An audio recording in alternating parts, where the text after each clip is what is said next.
Hi, I'm Jeff Lowe, Chief Executive Officer of Asian Sky Media and Asian Sky Group. Here we have our, if you will, our headlining panel as part of the release of our year-end 2020 Asia Pacific Helicopter Fleet Report.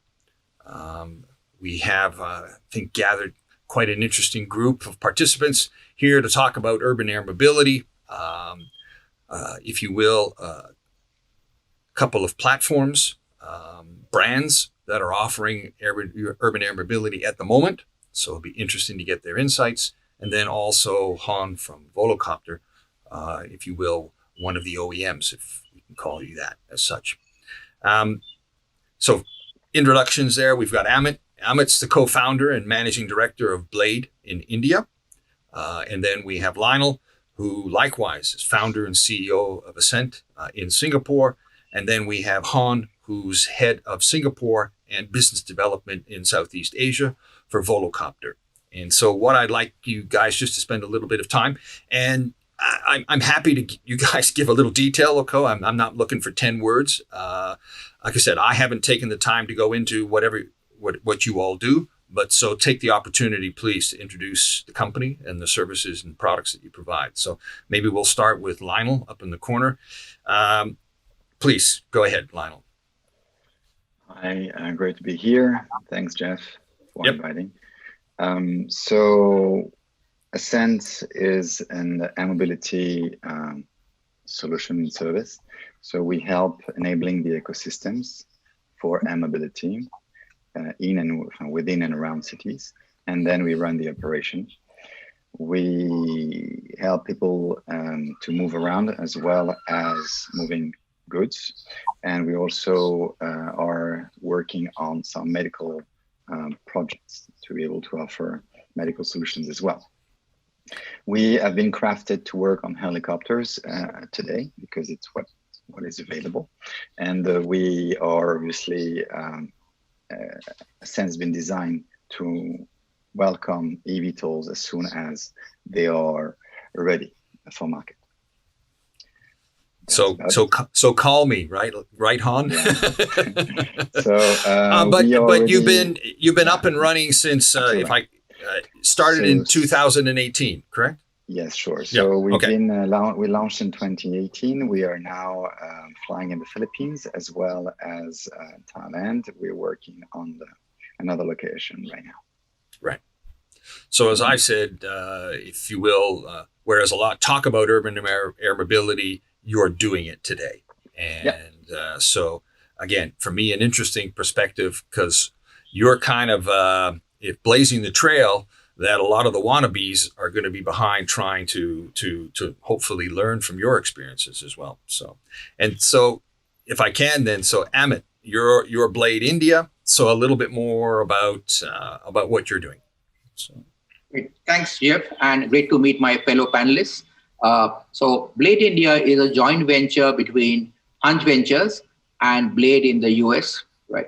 I'm sure you know about India's traffic congestion. Traffic congestion costs India more than $22 billion a year. Of the top 8 most congested cities, India has 3 in the list, right?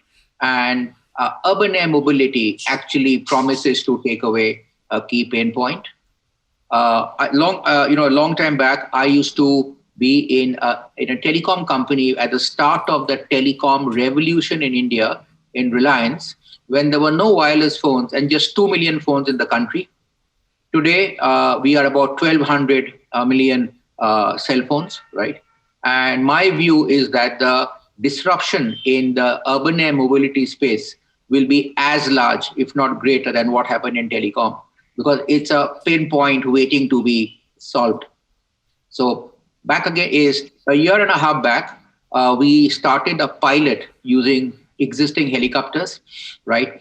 In a pilot, which is Pune, which is the Detroit of India, and Mumbai, which is our commercial capital, and a pilgrimage area called Shirdi. And what we have found is, especially post-COVID, is becoming a habit change. People are now who adapted to flying in helicopters are now flying us regularly like a habit. And that is, helping us plan a very fast-paced change. What's our interest in eVTOLs is India, as I said, our urban congestion problem is nearly in 100 cities. It is not just one or two cities, right? And in India, if you see the adoption of technology, whether cell phones, smartphones, right? From zero, we have 740 million smartphones today, right? The adoption of technology, India has leapfrogged, right? We've never gone linear. And we believe that today with eVTOL coming in, it will truly provide a solution for a very large population of India living in urban metropolises. And that's the interest why we are very keen at looking at developments in this space. Right. Thank you. And you launched in November 2019. We launched in November 2019 on using in the pilot, right? And what we did is we had to take a break because of COVID. We came back last November, and we found that demand is now stronger because suddenly passengers feel, flyers feel that, hey, it's safer to travel in a helicopter, right? There's a premium on time. So to that extent, the mindset change has definitely helped us, which is why we are on the route to a fairly fast-paced expansion across our geographies. No, I would say that's like music to your ears, Han. One of the biggest markets in the world, growing exponentially, and needing the right equipment at the end of the day. So, Han, if you can just introduce yourself. Absolutely. Thank you, Jeff. As Jeff mentioned, my name is Han. I'm the head of Singapore and business development for Volocopter. We are a German electric air taxi designer, manufacturer, and operator. So if you think about our serial production aircraft, we call it the Volo City. You can imagine a small helicopter with 18 propellers on top, fixed pitch, right, and a very white body with relatively black accents. The aircraft can carry two passengers when flying autonomously. Right? In the beginning, we'll start with a pilot on board, so we'll carry just one passenger. Right? And I think the key differentiator for us is we are certifying our aircraft, right, to the eVTOL standard, right, that's been published by EASA 2 years back.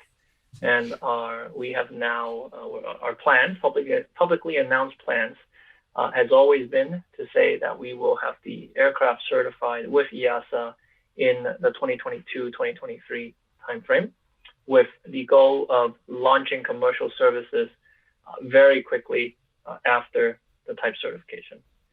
Now, in the Asia Pacific, you're kind of the old maid of the panel. I hate to say that, but again, 2011 is when Volocopter started. That's correct. Yeah. The company really started in 2011. With this, I guess what we call distributed electric propulsion, which we believe is the first of its kind.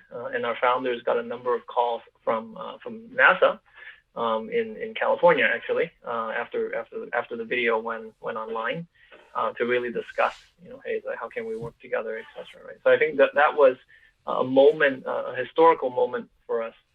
As I mentioned, we announced our commitment to launch our service in Singapore within the next 3 years from December of 2020, right? So hopefully before December of 2023. Yep. And so for me, if you will, we've got two of the front runners in urban air mobility on the panel. And obviously here in the Asia Pacific region specifically, you've got Ascent and you've got Blade. I guess maybe before we kind of go back and look at how the past year has been and everything else, I mean, just to sort of touch on the economics that a Volo City or something having an electrified vertical takeoff and landing vehicle. I mean, I'm interested, Lionel. I mean, is that something that you're obviously surviving and making it work today using just conventional helicopters? What does eVTOL mean to you looking forward? And what promise does that mean for you? Like, how is that going to change what you do? For us, today we're flying VTOLs. So bringing eVTOLs per se. It's just a new type of machines. Now, what the promises are really much related to the integration into the community and the reduction of the costs. So meaning the democratization, further democratization. As long as those eVTOLs can really transport a number of passengers, that makes sense to the model. So obviously there's phases, and that's normal that to start with one passenger, then two passengers, and so on. As long as it fulfills the different use cases that we must aim at together. Right. That's the way I would see it. And integration in the community because of basically the noise and the sustainability. Right. In particular with developed countries. Developed countries. Yeah, no, it's just you hear a lot of talk again. And so, I mean, I don't want to keep hammering on this issue. For me, you guys are doing it. So for me, it's just sort of a revalidation that actually the urban air mobility model that we all talk about, Lionel, you expect it to work, and Han, you do expect it to work. And as you say, the idea being that it bring the cost down, which makes the whole urban air mobility and using it open to a wider range of people to access. I think the other element to mention is, I think Amit will agree with me, maybe not, please feel free to share, what we're seeing today in this first phase of democratization. Because already right now, Ascent managed to reduce by about tenfold the price of availing of a helicopter, right? And I think Blade the same. So then what we're looking at today is more flights between cities than flight within cities.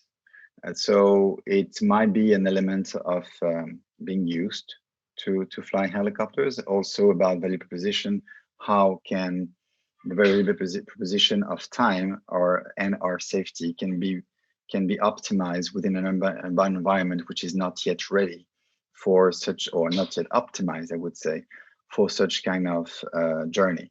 Meaning, if you take off from towers to towers, the customer journey can be affected in terms of value proposition, time saved, when you are within an urban environment. When you move from city to city, you still have a very strong value proposition in terms of time saving today when you have difficulty of access, like remote locations, for instance. Would you agree, Amit? Absolutely. In fact, if I could come in on city to city, we operate Pune, right, to Bombay, which by road would take you about 5 hours, right? So a business person would want to leave early morning, come to Mumbai, go back, barely gets 3-4 hours. Now with Blade, it's a 40-minute journey, right? From the heart of the city, right? Where you take off and you come in, right? But I think the point about intra-city, and especially if we look at Indian cities like a Mumbai, a Bangalore, from one point to another point can take you as much as 2 hours, right? And the ability now to actually make that distance in 5 minutes is a huge jump in productivity. And I think that's why we are so excited. Plus, I think there's an opportunity also, the entire air ambulance services. We don't have any private lanes for ambulances, and so many patients don't make it to hospital because of clogged roads, right? The government is now making it mandatory for high-rise buildings to have a vertiport. And this is the area we see where eVTOLs could also play a very key role in transporting critical care patients to the hospitals. Han, it sounds like you need more range and more payload. Okay. But again, it's a first phase, right? So also for sure, eVTOL companies are limited by battery technology, and also the design that will evolve anyway, right? So I'm sure they have on the drawing board something bigger. I'm sure. So maybe more than a drawing board. Yeah, exactly. And so Han, if I can, then, I mean, part of the purpose of the panel day is kind of look back, and I'll come back and touch on this with you, Lionel, and Emmett as well. But if you look back at having to deal with COVID, what impact has that had on maybe in particular you there in Singapore and your business development efforts in Southeast Asia, but overall as far as impact on the company and its progress? I would tend to think not a huge impact, because the development of the aircraft, development of the Volocity just keeps trucking along. So, Yeah, as general, I think I would agree, right? I think the negative aspect is that we can't go and meet partners in person, Right. and have those Okay. hand face to Yeah. face, handshakes, I guess, which hopefully I guess are going out of fashion these days.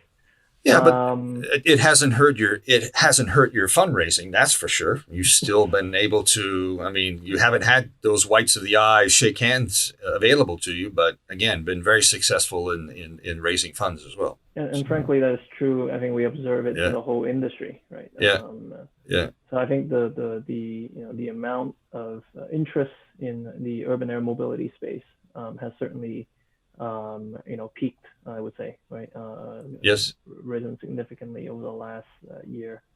From an aircraft development perspective, I would say, at this point, that there is some impact. It's unclear exactly what exactly it is, right? So it's not that it's zero, but I can also say that it's not to a point where it would really significantly and meaningfully change our timeline right, at yeah. this particular And point. and when I say impact, I know everyone maybe thinks that's negative connotations, but actually the impact could be positive as well. So keep that in mind. I'm not saying it's all bad.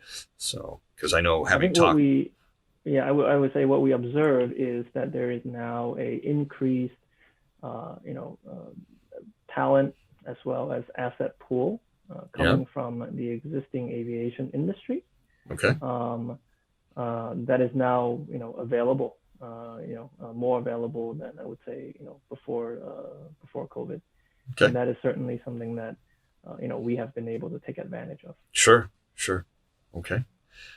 So now, I guess maybe I'll pick on you, Lionel. So for you and your particular operation, what has the impact been for you over the last 12 months? So various. I would say that COVID for us is a very good thing, in the sense that people want to move in crowd-free and environment controlled, in control environments, I would say. Now, it depends also how the COVID context is handled, is managed, governed from country to country. So the first phase, and we're slowly getting out of it, is basically ability to fly. So many governments have just restricted absolutely all movements. And in that sense, like Hong Kong, for instance, it's very difficult just to take off. But when that phase is passed, which is going to happen, or is already happening, but happen very soon, and happening obviously as in India, as Amit was mentioning, then for us this is a pretty good thing, in the sense that it should accelerate, and it's already, as Amit is mentioning it, and we're seeing that as well. It's accelerating the education, I would say, curve, or learning curve, for the market towards air mobility. So for us, we see it positively. Obviously, as well, we saw an increase in terms of investment into the space within the past month, and that is not only related to the hype for SPACs. It's also, at least to my perception, to my understanding, related to the fact that people see the COVID as a positive, I would say, even game changer for us. Right. And did you, during the time of COVID, because I know from the discussions I've had with the Blade team, both in the US and Amit, I mean, they've also, because of COVID, they've got into emergency medical services and providing, moving organs and so on around. And that's become a big part of their business in New York. And they've also, I know, as part of urban air mobility, and I know we could all talk about it, we're all interested in managing the whole experience from door to door. And because, as we all will agree, yes, the flight is part of it, but if we don't look at the other elements that come into that as well, a lot of that time saving we're going to lose as part of the chain, if you will, too. And that gets down to the design of the vertiport, to everything. So that has pushed Blade, and certainly in the US, to provide ground services and other services as well to try to link the chain. So has COVID resulted in you, Lionel, having to look for other opportunities that you hadn't thought of that are now available to you? It challenged us and accelerated a lot of different initiatives. So you mentioned medical and cargo. That's right. So we already like doing it, but like we are doing a certain push on that very quickly right now. In particular in the Philippines on medical, and cargo is also coming. So that's one thing. Second thing, obviously, is like the ride share flights. Have been put a bit aside for some time. Yeah. Okay. So yes. in this context, at least, Yep. so that also triggers the need for different kind of platforms as well. Right. So that's the second change. Also, we have triggered new initiatives that we should be able to announce very soon. So yes, it has pushed us, motivated us to accelerated initiatives that we thought about doing a bit later. And so we just launched them now because we need it, medical being one of them. Right. Okay. And when you come back to the element of the journey, we crafted Ascent really much from a door to air and air connect. So like from end to end, basically. And so we're already providing that, and we see it indeed as absolutely critical. The flight is just an element, just a component. At the end of the day, we must be a mobility as a service provider. Yeah. Amit, your comments. I think you've already kind of alluded to it earlier, that COVID has certainly been an accelerator for you, if you will. And, if you can afford it, it's certainly what people prefer to use at this point in time to get around. Sure. So, like you said, did COVID impact us? We were one of the first countries to get into lockdown. So absolutely, right, in the beginning. Yep. But I think I'll talk more about the mindset, post-COVID, is that, especially the affluent section here, top 10, 20 million households are today want to put a higher premium on their safety, right, on remaining safe. So whether going to crowded spaces like airports is a risk. Now, the advantage of coming to the vertiport that we have in a nice lounge, going with a few passengers, is what now they pay a higher premium to. And one of the challenges in our business, Jeffrey, we said it's not that people don't have the affordability, but it's more the habit change on getting them to move, right? Yep. And what we've now seen is that during COVID, when they said rather than taking a 5-hour drive in a car with closed windows and a chauffeur, right, I rather go in a helicopter. That is forcing habit change much more than what we would have expected. Because our learning is, I said, it's like Hotel California. Once you come and taste the experience, right, you can never leave, right? Okay. So that actually during COVID, flyers started saying, why don't you have booklets of 30 tickets each? So we become regular customers. And that's been a big learning, is that once you get a flyer coming in, then they fly with you for a relatively long period of time, right?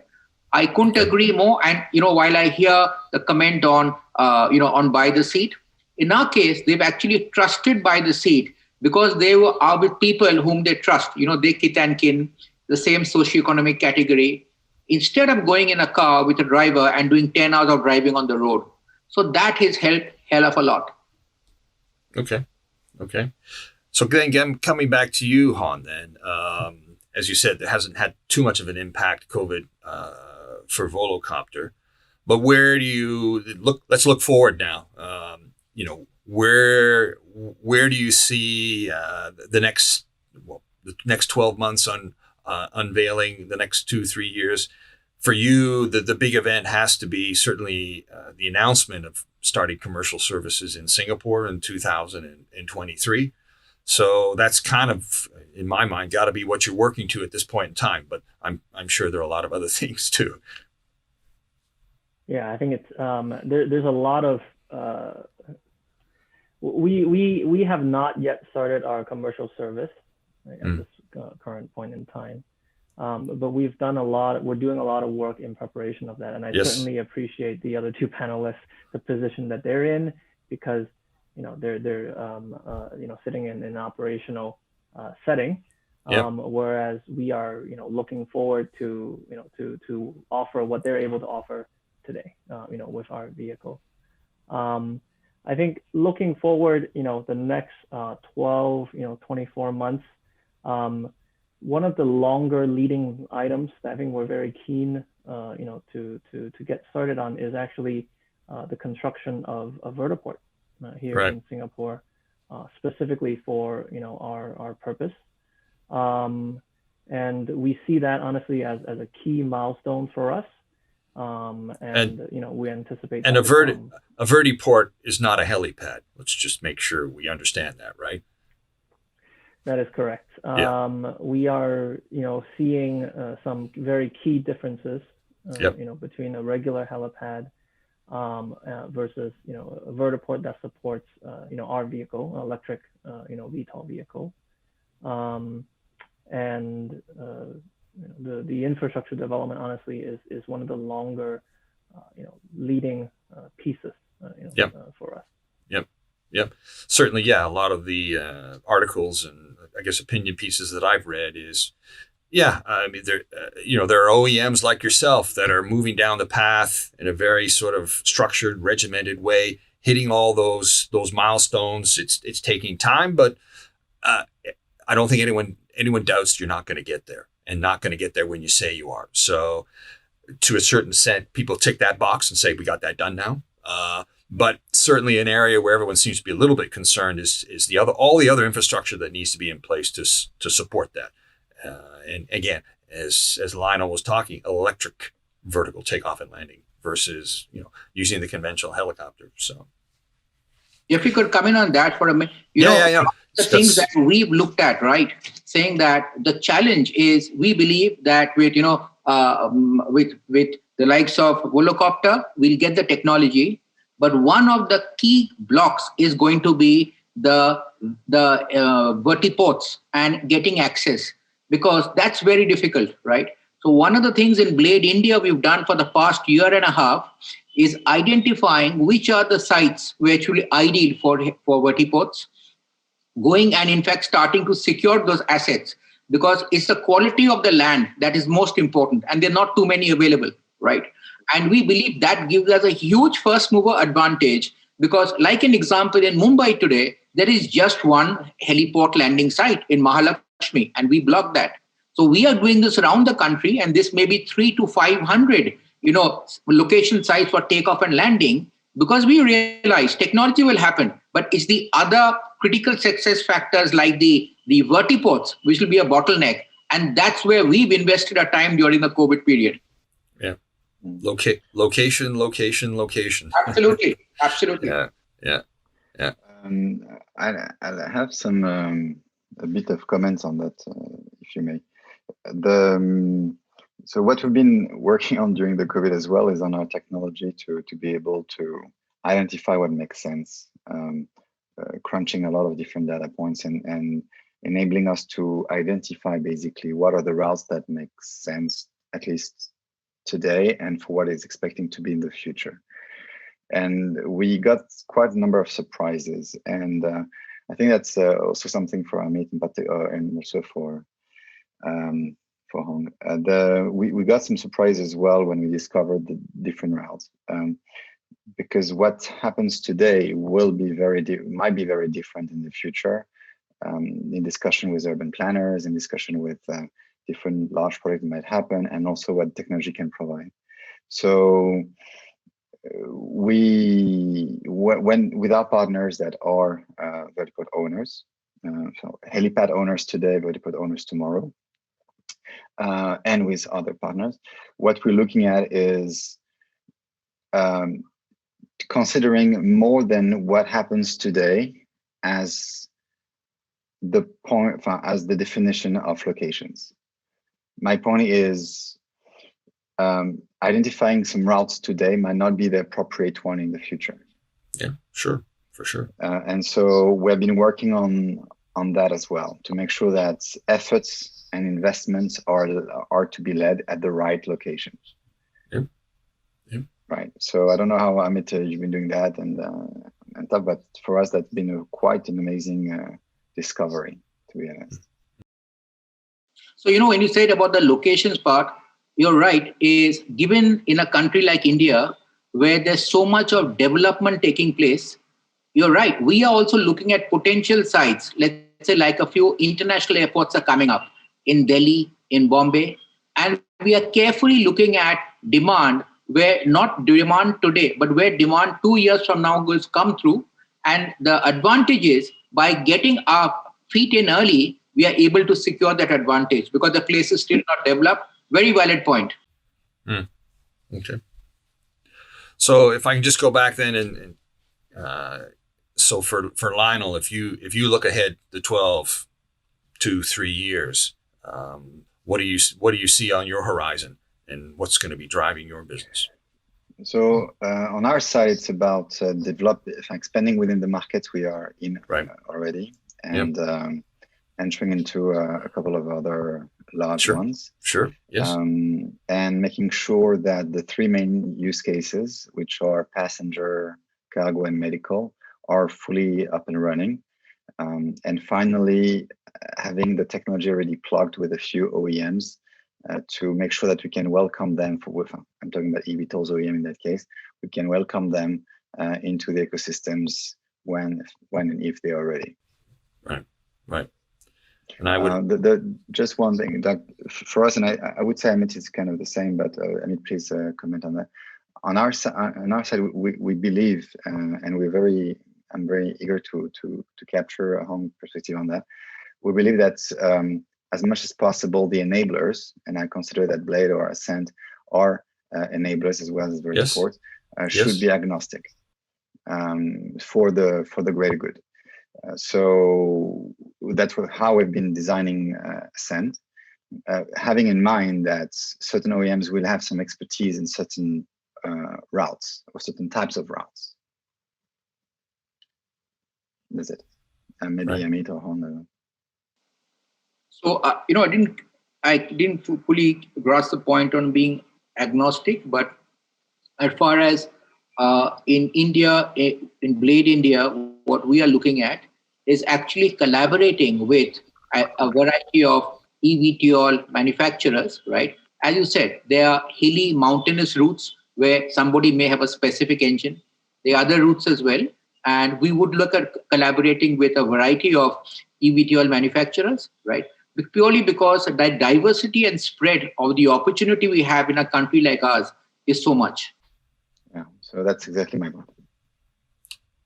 Yeah, I would add, I think from our side, we are certainly planning, our vertiports with a vehicle agnostic design in mind.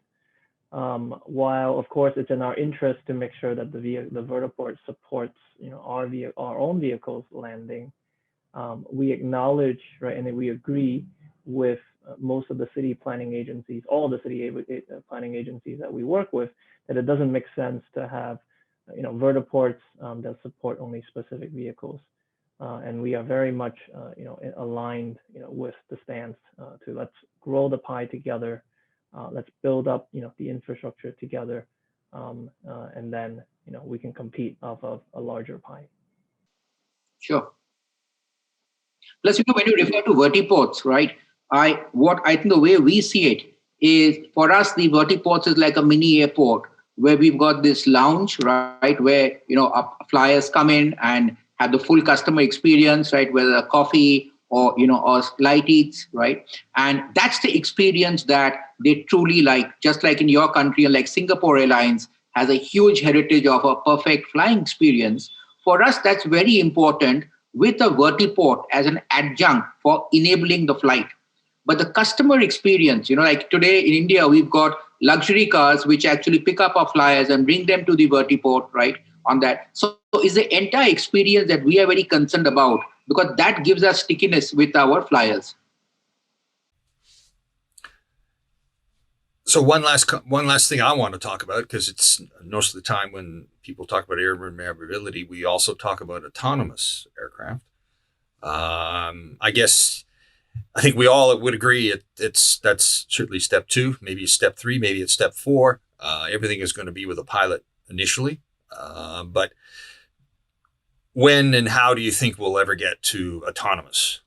I guess maybe starting with you, Han.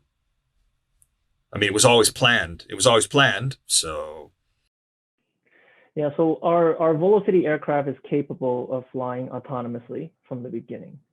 But as you can imagine, similar to, I would say, autonomous car trials that's been ongoing for the better part of the last decade, it takes a lot of data and time to build up the public acceptance. Yes. And those honestly are the bigger challenges that we believe when it comes to flying autonomously, along with, of course, the lack of regulations around regulating the autonomous flight. So that's why we have chosen, for our purposes, to start with a piloted aircraft to both build and build up the public's trust in our aircraft, and to increase the initial public acceptance adoption rates in order to welcome more passengers on board our vehicle from the very beginning.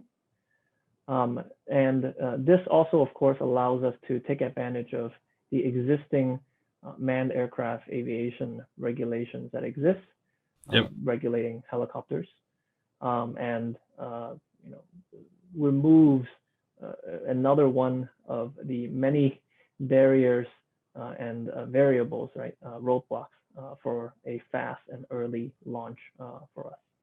Right. Lionel, do you think the public will ever accept autonomous? Yes, they will with some time. Autonomous machines have been flying since 2000, approximately, to what I recall, at least in terms of a helicopter that were called fly-by-wire before. The first EC-145 was flying autonomously totally in 2013, Urban Aeronautics before that. So technology is there. It's not about technology. Yeah. Then the traffic management is a critical element to this, to make sure it makes sense. It's secure, it's safe. So yeah, the key topic is very much the acceptance from the public and from the regulator to make sure that people feel comfortable and things are not made in a crazy way. So yes, they will accept. I think they will accept. It will take time. At least I would believe about 20 years approximately. It's a rough estimation, but I believe today we fly autonomous airplanes, and we have just pilot behind in case of. But still, we need pilots behind in case of. Otherwise, people would freak out. So, and there's been some time in this situation. So maybe 20-ish years. Right. That's I think we should have that in the cockpit, people in the cockpit, and that I think why I think it's McKinsey or estimating the need for a pilot for 60,000 pilots because of the emergence of air mobility. So we would have them for some time. And also because, for just to reiterate on that, we had discussion on that together. For us, there will be a coexistence for many years to come between helicopters and eVTOLs, either with and without a pilot. So we need that. Yep. You think the same in the Indian market, Amit? Amit is frozen. He is frozen. We might have lost him. Yeah, I think so. So, I don't know if we're going to get him back or not. So, okay. Anyways, we lost him. we lost him. Yeah, for me, it's the whole urban air mobility is a fascinating market segment at the moment, and not trying to sound too corny, I consider myself lucky that, if you will, I can reach out to guys like you both and get a better understanding of what the market, where it is today, and what its future might be. Because as I've sort of reiterated at the beginning, for me, Lionel, you're doing it today, and certainly it's discussions that we've had, Han. I kind of think you're leading it when it comes to the eVTOL side of things. So I want to thank you both for joining me this morning. I think your comments and insights are tremendously valuable. So I appreciate that. And like I said, I know we're all busy, so having the time to spare for us is much appreciated. So thanks very much. Thank you for the invitation. Always a pleasure to share. Thanks, Han. to be there as well. It'd be great to catch a coffee sometime. Absolutely. Thank you for having me. Yeah. Bye. As we all know, I had hoped to have Yoon on here from Skyports because, as we all discussed, a lot of it is on the infrastructure side, so we could have beaten him up. I will be talking to him again this afternoon because he couldn't make it this morning. So I'll have a chat with him, and we'll probably talk in depth about vertiports and design and as you say, location and what's required to make sure that we all achieve the goals that we want to when it comes to urban air mobility. And he's a big part of it with Skyports. So again, thanks, guys. A pleasure. Talk to you later. Bye. Bye. Thank you. Yep. Bye-bye.